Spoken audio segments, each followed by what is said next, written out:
سر جان Solomon اپنی کتاب میں لکھتا ہے، ملک کے تمام ذمہ دار عہدوں سے ہندوستانیوں کو نکال دینے کا قدرتی نتیجہ یہ ہوا کہ اعلیٰ انتظامی قابلیت کے نشو و نما کے مواقع جاتے رہے، اور جو قابلیت ان میں تھی رفتہ رفتہ زائل ہوتی گئی۔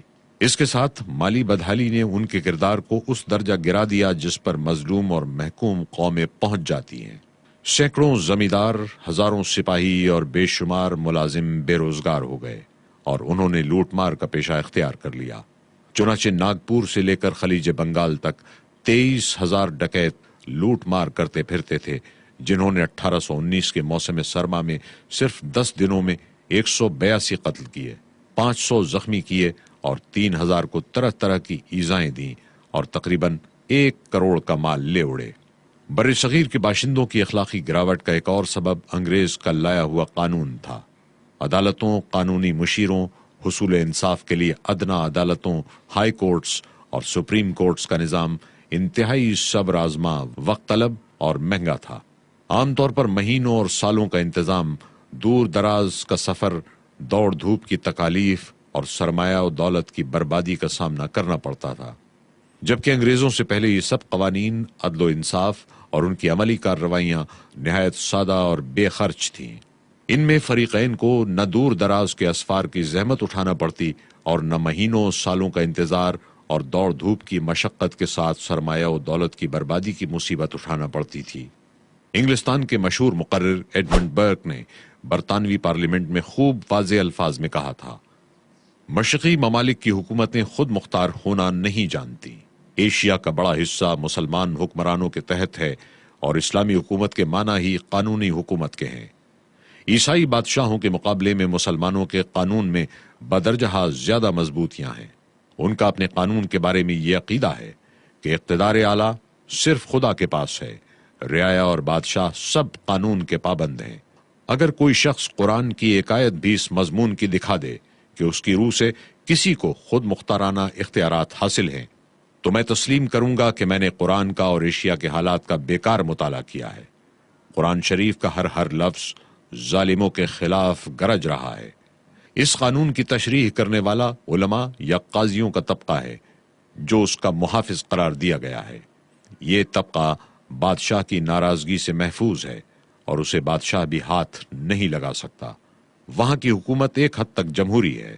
لارڈ میکالے لکھتا ہے، انگریزوں نے جو عدالتیں قائم کی اس کے ججوں میں سے ایک بھی ایسا نہ تھا جو ان کروڑوں انسانوں کے رسم و رواج سے واقفیت رکھتا ہو جن کے مقدر کے فیصلے اس کے ہاتھ میں تھے۔ مقدمات کی مثلیں اس رسم الخط میں لکھی جاتی جس سے مقامی باشندے سراسر ناآشنا تھے۔ فیصلے اس زبان میں لکھے جاتے جو ان کی سمجھ سے باہر تھی۔ عدالتوں کے گرد ہندوستانی آبادی کے بدترین لوگ جمع ہو گئے تھے جو چغل خور، جھوٹے گواہ، مقدمہ باز اور دغا باز تھے۔ انگریزی مشیران قانون جس صورت کے ساتھ پورے ملک میں پھیلے، اس صورت کے ساتھ تو حملہ آور بھی نہ پھیلے تھے۔ خلاصہ یہ کہ ان عدالتوں اور ان کے قوانین سے ہندوستانیوں کے اخلاق و اعمال پر نہایت ہی زہریلا اثر پڑا۔ ان کے اخلاق حد درجہ گرتے چلے گئے اور ہر طرف بد اخلاقیوں اور بد اعمالیوں کا دور دورہ ہو گیا۔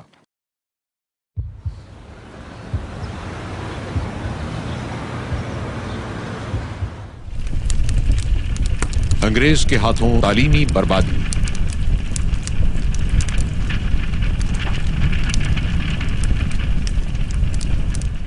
انگریزوں کو یہ خطرہ لاحق ہوا کہ تعلیم یافتہ لوگوں کی کثرت رہی تو ہم حکومت نہ کر سکیں گے۔ اس لیے انہوں نے تعلیم گاہوں کو ملیا میٹ اور تعلیم کو نیست و نابود کر دیا۔ تعلیم کے لیے تمام وقف جائیدادوں کو 1838 میں سرکاری قبضے میں لے لیا۔ بنگال کے کل رقبے کا 1/4 حصہ تعلیم کے لیے وقف تھا، وہ ہڑپ کر لیا گیا تاکہ تعلیم کا ڈھانچہ جس بنیاد پر کھڑا ہے وہی ختم کر دی جائے۔ تھوڑے ہی عرصے میں جب تعلیم گاہیں ختم ہو گئیں اور نئے تعلیمی ادارے نہ قائم ہو سکے اور پرانے تعلیم یافتہ لوگ آہستہ آہستہ وفات پا گئے تو چاروں طرف ہندوستان میں جہالت کا دور دورہ ہو گیا۔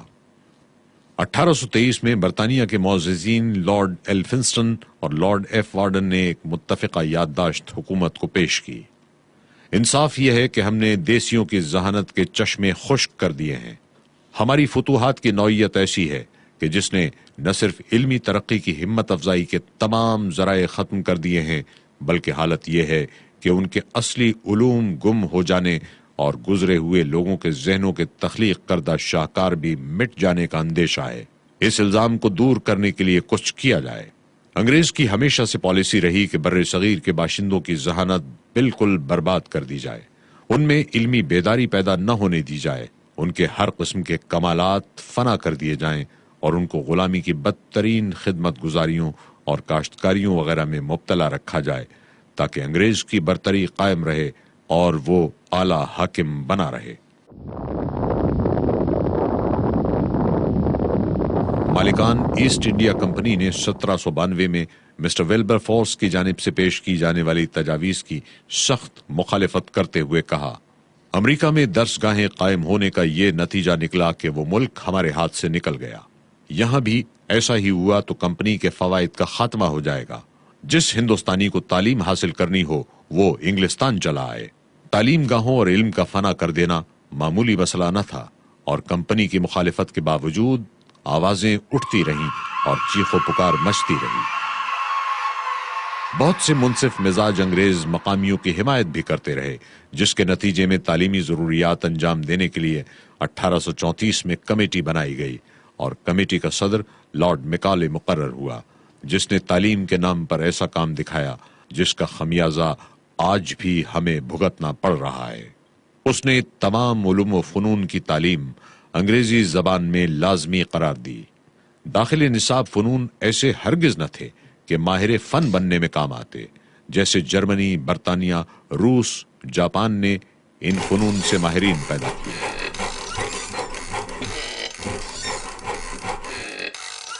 نصاب میں ایسی کتب شامل تھیں جو لامذہب اور بے دین بنا سکیں۔ ان ممبران کمیٹی کا یہ تھا کہ انگریز حکام کو اپنے دفاتر کے لیے کلرک مل سکیں اور ترجمان مہیا ہو سکیں۔ کمیٹی کی ایک رپورٹ میں درج ہے، ہمیں ایسی جماعت بنانی چاہیے جو ترجمان بن سکے، جو خون اور رنگ کے اعتبار سے تو ہندوستانی ہو، مگر ذہن، سوچ، فکر اور رائے کے اعتبار سے انگریز ہو۔ اس تمام تعلیمی جد و جہد کے مظاہروں، کمیشنوں، کمیٹیوں اور اسکیموں کے اعلانات کے باوجود 35 برس بعد مردم شماری میں خواندہ لوگوں کا شمار صرف 3.2% تھا، اور یہ خواندگی اردو، انگریزی، فارسی وغیرہ کسی بھی زبان کی تھی۔ 1871 سے 1921 تک خواندہ لوگوں کا اوسط جو کچھ بڑھا وہ صرف 4% ہے۔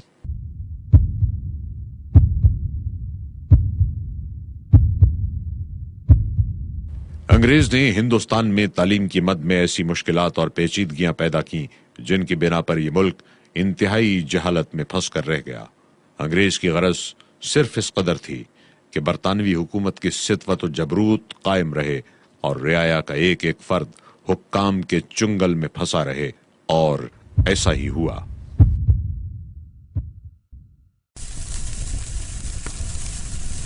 منافرت کی چنگاریاں، ہمدردی، انسانیت اور خدمت خلق کا دعویٰ کرنے والے انگریزوں کی شر انگیز پالیسی کی اصل تصویر دیکھیے۔ فرقہ واریت اور منافرت کی چنگاریاں سلگانے اور ان کو ہوا دینے والی انگریز قوم کا اصل چہرہ دیکھیے۔ سر جان میلکم کہتا ہے، اس قدر وسیع ملک میں ہماری غیر معمولی قسم کی حکومت کی حفاظت اس امر پر منحصر ہے کہ ہماری عملداری میں جو بڑی جماعتیں ہیں ان کی عام تقسیم ہو، اور پھر ہر جماعت کے ٹکڑے مختلف ذاتوں، فرقوں اور قوموں میں ہوں۔ جب تک یہ لوگ الگ الگ بٹے رہیں گے اس وقت تک کوئی بغاوت اٹھ کر ہماری قوم کے استحکام کو متزلزل نہیں کر سکے گی۔ لارڈ ایلفنسٹن، گورنر ممبئی، 14 مئی 1859 میں ایک یادداشت میں لکھتا ہے، نفاق ڈال کر حکومت رومیوں کا اصول تھا، اور یہی اصول ہمارا بھی ہونا چاہیے۔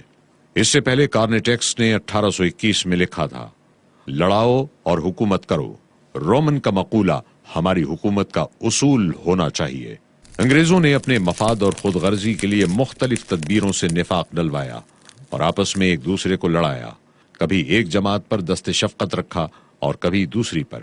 اسی طرح ایک ہی مذہب میں کئی فرقے ایجاد کروا کر مذہبی کشت و خون کی صورتیں پیدا کیں۔ ایڈورڈ ٹامسن اپنی کتاب میں اقرار کرتا ہے، ہندوستانیوں میں نا اتفاقی اور اختلاف کو زندہ رکھنا عرصہ قدیم سے ہمارے سیاستدانوں کا مرغوب مشغلہ بنا ہوا ہے، اور واقعی یہی صحیح ہے۔ انگریز بر صغیر کے تمام باشندوں کے دشمن رہے، لیکن مسلمانوں کو وہ اپنا اصل دشمن سمجھتے تھے، اس لیے کہ بر صغیر انہوں نے مسلمانوں ہی سے چھینا تھا، اور مسلمانوں کو سیاسی ہی نہیں بلکہ دماغی قوت سمجھتے تھے۔ چنانچہ انہوں نے مسلمانوں کو ہدف بنا کر برباد کرنا شروع کر دیا۔ انگریزوں نے مسلمانوں پر حکومت کے دروازے بند کر دیے، اعلیٰ سیاسی، فوجی، عدالتی اور انتظامی عہدوں سے الگ کر دیا، جائیدادیں ضبط کر ڈالی، اوقاف برباد کر دیے گئے، تعلیم چھین لی، تجارت، صنعت اور زراعت برباد کر ڈالی، اخلاق بھی تباہ کر ڈالے، اور اپنے ساتھ ہندوؤں کو ملا کر مسلمانوں کا ناطقہ بند کر دیا۔ نہیں منت کشے تابے شنیدن داستاں میری، خاموشی گفتگو ہے، بے زبانی ہے زباں میری۔